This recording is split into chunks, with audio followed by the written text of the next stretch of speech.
pretty good. Hey guys, Avara here. Today, I'm flying the F-86F-35 for the simple reason that it's tied for having the highest SL modifier of any plane in the game.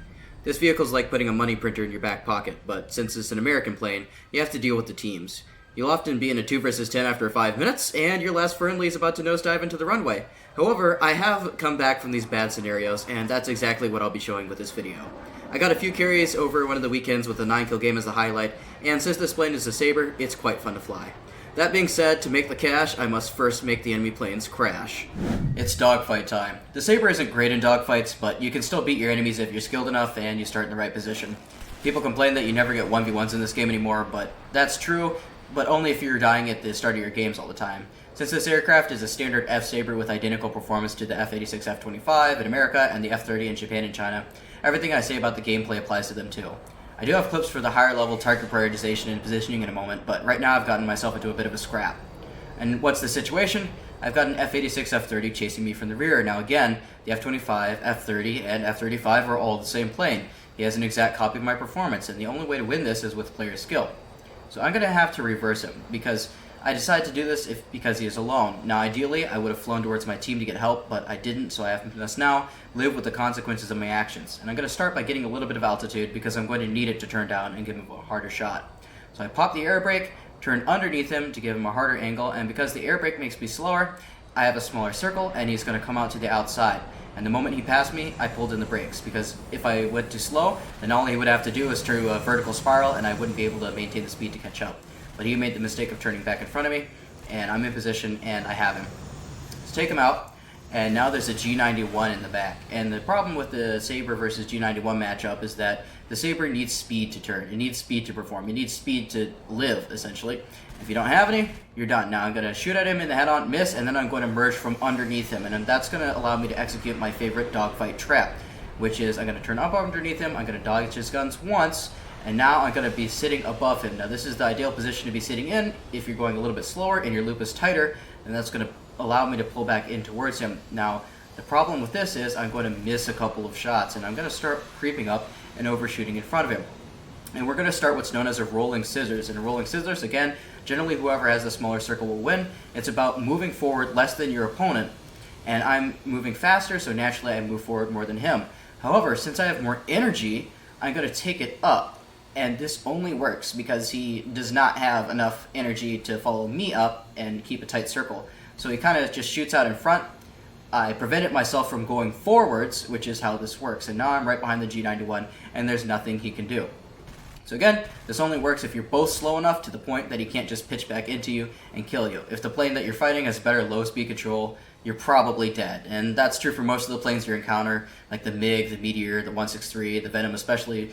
Planes like that with low stall speeds, be careful about taking the Sabre slow with anything, but just be very careful about taking it slow with those planes. Even if you're winning the dogfight, you're likely to get third-partied if you take too long.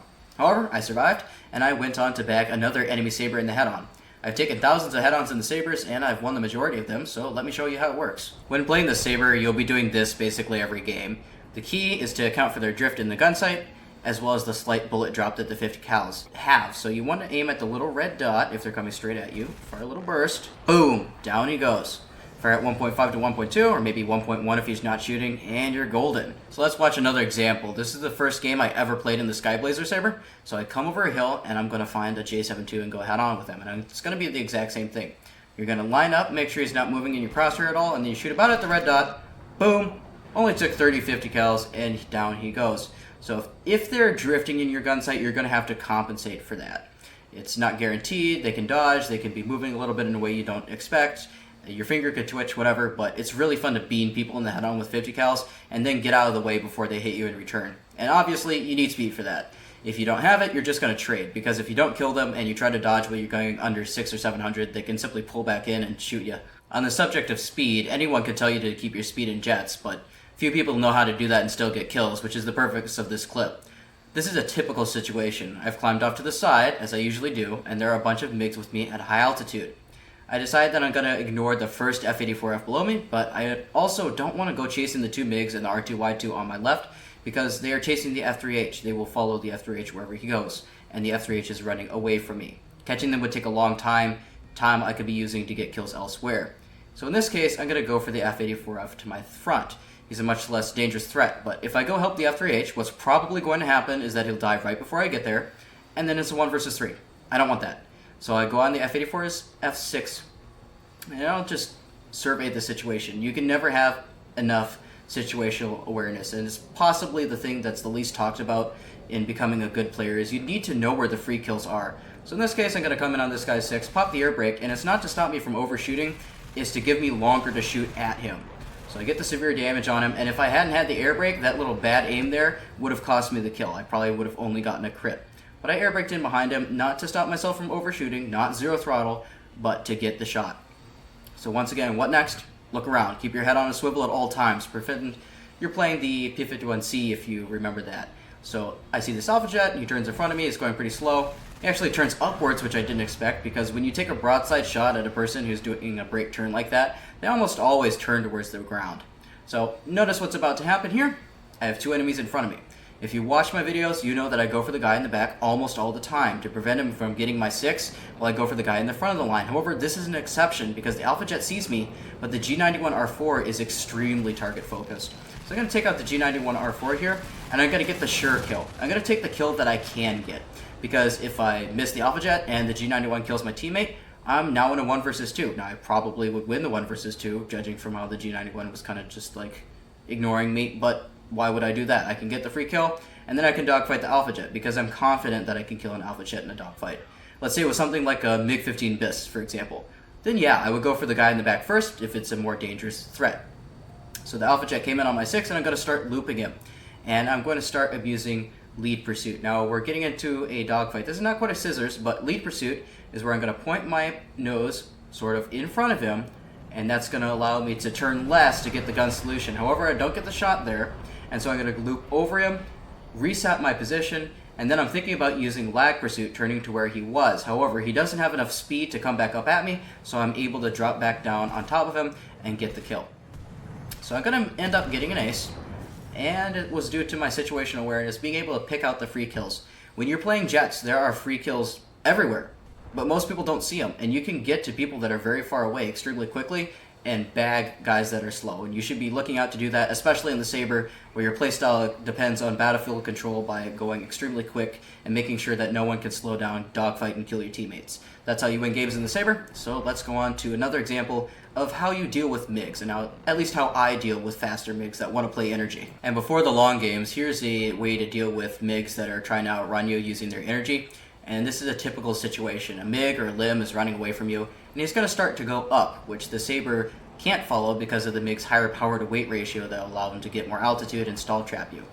But actually, you can if the conditions are right and he doesn't exactly know what he's going. The faster you go in most of these jets, the more power your jet engine makes. That's not always the case, but it works as a rule of thumb. So that means that I maintained a lower climb angle for longer than him, and it allowed me to close the energy gap. So now, as he goes straight up, he's going slower than I am now, which means that his engine is making less power than he thinks. And that puts me in guns range, and then a few well-placed bursts get the severe damage on him. So if he took the right angle of climb, if he didn't go straight up above me while he was already slow, then I wouldn't have been able to get that kill, because the LIM 5P's power generation is truly awesome for the BR that it's at. However, he did it wrong. I had a bit more speed than he anticipated, and I was able to go ahead and pitch into him from below. It's one of the hardest angles to defend against, and I've killed a lot of guys by spiking them this way. Just be a little bit careful that he doesn't stall you out and then come back down before you can get away. And here's the 9-kill game that I promised. Now, look at this situation. It's the exact same one as in the 1 versus 2 against the Alpha Jet. However, it's about to develop, and it's not immediately obvious what's going to happen. However, as an experienced player, you often get little hints, little hunches in your mind, and that's because of pattern recognition. So the pattern here is that my friendly A4E goes in, and the Meteor and the F-86F in front of me are going to 180 for him. And this is extremely common. If you side climb a little bit and you come in about 10 seconds behind your teammates, you're often going to find people that are completely clueless. Now the issue is that for the moment my aim is also completely clueless, so I missed the shot on that guy, and then I have to dump a bunch of rounds into the F-40 Sabre just to get a severe damage that looks like it's not going to do anything. The Sabres depend on killing power and speed over raw dogfight performance, so I am going to be leaving. Even if I was a MiG-15, I wouldn't be very happy about sticking the dogfight versus about 4 guys and there's 2 of myself in the area. So I'm going to have to leave, and I'm going to go after the next group of enemies. Now the MiG-15 sees me, but the F-86F-40 does not see me. He's extremely focused on my friendly Sabre, so I'm going to guess where he's going next, and I'm going to try to line up a shot. The issue is, when you're doing 1,000, you compress, and you need to add more lead before you get in guns range, so you have enough lead to hit the guy. And I'm just barely not going to be able to do that, and after I miss this shot, as he goes up in front of me, it should be extremely easy. However, I barely underlead. And when you miss in jets, usually almost everyone underleads their shots, and now I am in a real situation. It's been in a minute and a half, my team is folding like a cheap suit, and I only have 1 severe damage to show for it, not even a kill. Now there's that Swift over on my left. He's 8 kilometers out, but he can cover that distance in just a couple of seconds, so I begin reacting to him just in case. However, he turned for the B-57 and left me alone. Now the B-57 later in the game, he's going to be the absolute MVP without getting a singular kill, and that's going to make it so that I only have to fight 7 or 8 guys right now instead of the entire enemy team at once. That's lovely, and I do appreciate the favor, Mr. B-57.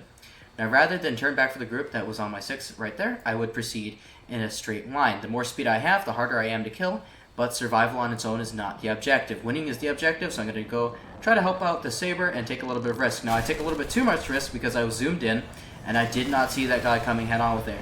So now I'm going to do what my favorite trick is in jets, and this is possibly one of the maneuvers that separates very experienced and effective players from somewhat inexperienced or people who are trying to get there, which is that if you sit above the furball, people don't look up. They don't see you.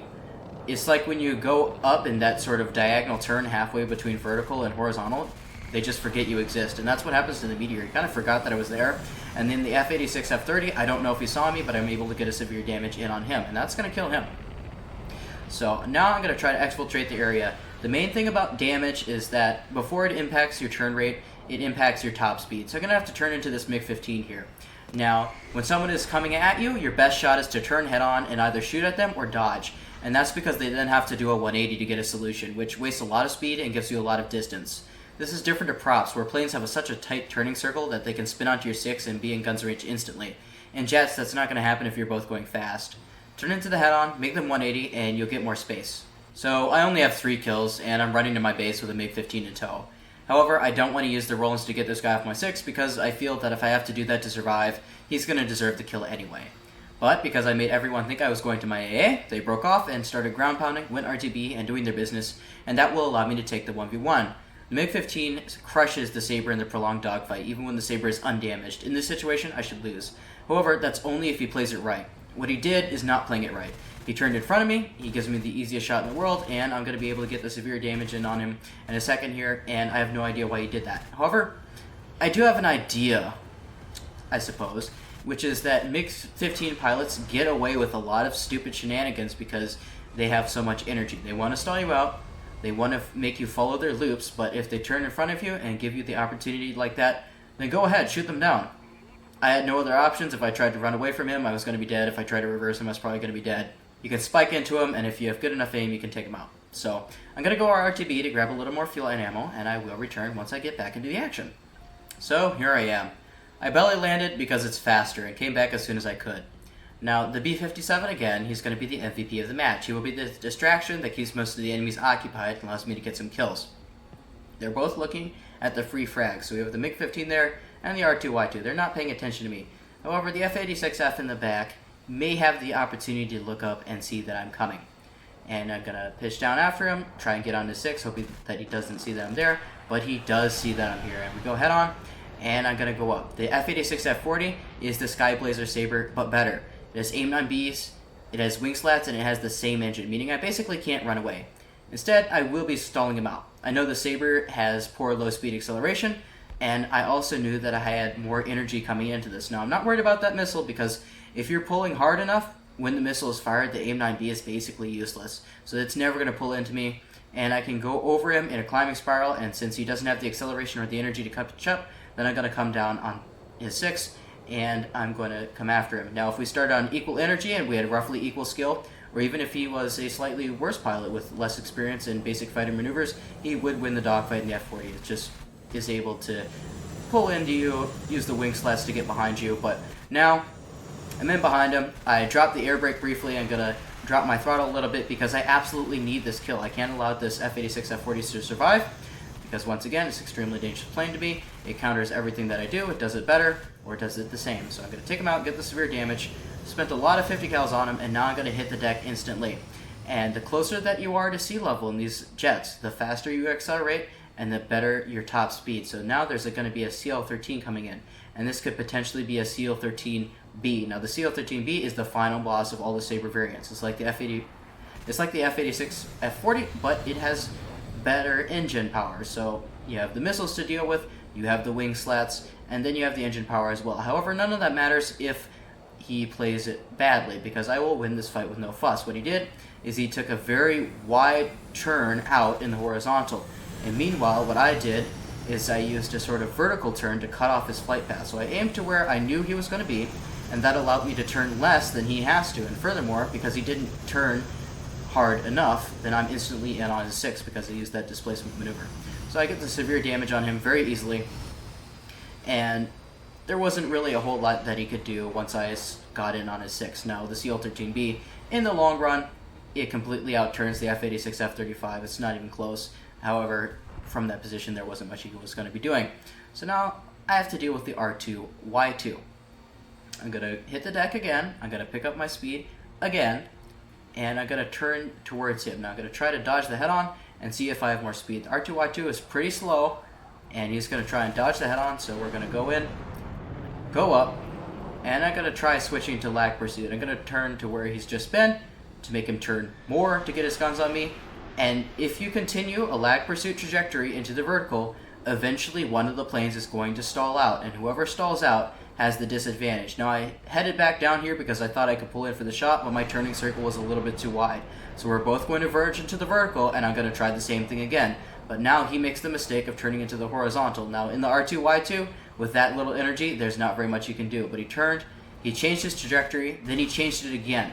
Every time you change your trajectory in a dogfight, it gives your opponent an opening to use lead pursuit because they can cut you off. Think of a triangle. You can just simply take the longest side and cut off your position, whereas you're taking the other two sides and you travel a much further distance. So that's sort of how you should think of it. And I'm going to come back down after the R2Y2. There's essentially nothing that he can do. And I'm going to take him out right here, which is an amazing thing because in comes the only guy who actually knows what he's doing, the Vautour. So I have to dive underneath him. Remember, you pitch into their nose in jets because it takes them so much longer to turn around than a prop. Most of the jets can't 180 like a Zero. They have very large turning circles, and if you're going at any speed, you're going to be gone before they can 180, and it takes a while to catch back up to you. So now, by the time the Vautour turns around, I'm going to be 5 kilometers away, and I'm going to be temporarily neutralizing him as he's regaining his speed, regaining his energy, and I'm going to try to go after the secondary airbase. I'm guessing there will be someone there who thinks it's safe, who thinks that because there's only one guy left that he's going to be completely fine. And the enemy MiG-15 BIS I did see earlier. Now I do see a white contrail up there, and it turns out that I believe there was a TU-4. I don't know exactly what it was, but in any event, it was going to make it extremely hard to win this game, even if I can take out this MiG-15 and the Vautour behind me. So the MiG-15, he does not see me, he thinks it's completely fine, and there we go. He might be alt-tabbed, you might be listening to his music, watching TikTok, whatever the kids are doing these days, and I get the severe damage on him, which is going to force him to RTB so I can take on the Vautour alone. We're going to go after him. I'm going to take the head-on and shoot a little bit. Now he pulls out of the head-on, and I miss the recommit. Now, being 50 cals, it probably wasn't going to kill him if I hit that little shot right there, but in the event that it did, I'm kind of kicking myself that I didn't manage it. Now I'm going to go after the MiG-15 here, because while the Vautour is busy turning around, I might have an opening to make sure that the MiG-15 doesn't survive. I only have 350 rounds. The situation is looking kind of bleak because it's still a 1 versus 4, but I'm going to start turning with the Vautour, and I know that he's not going to take the dogfight. There's no reason for him to take the dogfight. He still has the MiG-15, he still has a Steel 13A somewhere on his team that he thinks will be helping him. Spoiler alert, he won't. But Vautour being the Vautour and having such a wide turning circle, once again, I'm given the space to go after the MiG-15. Now luckily, I won't have to waste any more ammunition on him because he crashes himself maybe out of panic. And so I'll be able to engage the Vautour once again. And he comes in, and I'll be thinking about turning in front of him. And you may be thinking, hey Black, you say, turning in front of the guy, that's what killed the MiG-15. Well, I know the Vautour does not want to turn with me. He's a brick, he's going faster than me, and he's demonstrated the common sense of, if I have a faster plane that turns worse, maybe I shouldn't turn with the slower plane that will never catch me, but will beat me in a dogfight. However, he's probably put on the clock right now, he's getting a little bit impatient. I've dodged all of his passes, and meanwhile, while I've been dodging his passes, I've killed 2 of his friendlies, so he might be feeling the pressure to come after me now.